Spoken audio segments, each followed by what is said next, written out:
C'est un moment chargé de solennité et d'émotion.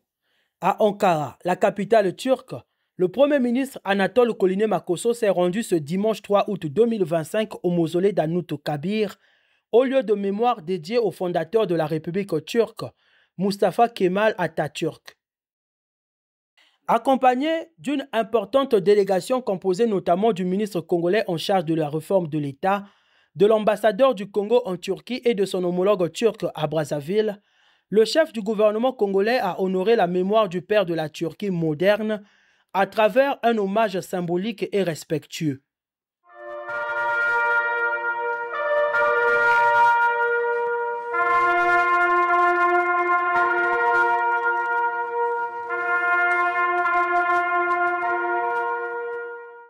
Dans le livre d'or d'Anıt Kabir, Anatol Koline-Makosso a salué le combat pour l'indépendance et la souveraineté du peuple turc mené par Atatürk, qu'il décrit comme un homme de vision, de courage et de détermination.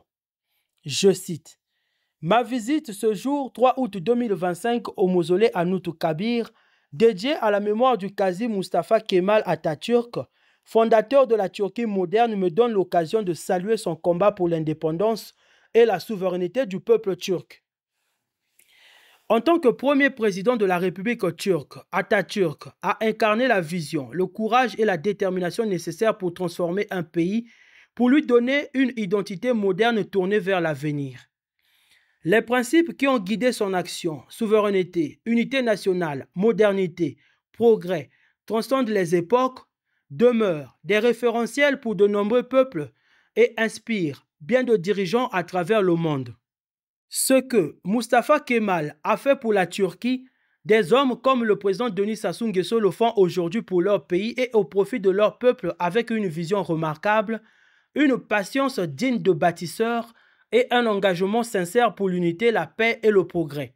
Chaque partie de ce lieu historique et sacré reflète son combat pour la liberté de son peuple et pérennise son héritage. Déposer des fleurs, c'est honorer un héritage, mais aussi rappeler que les grandes nations se construisent sur la base de valeurs fortes, de réformes courageuses et d'un amour profond pour le peuple.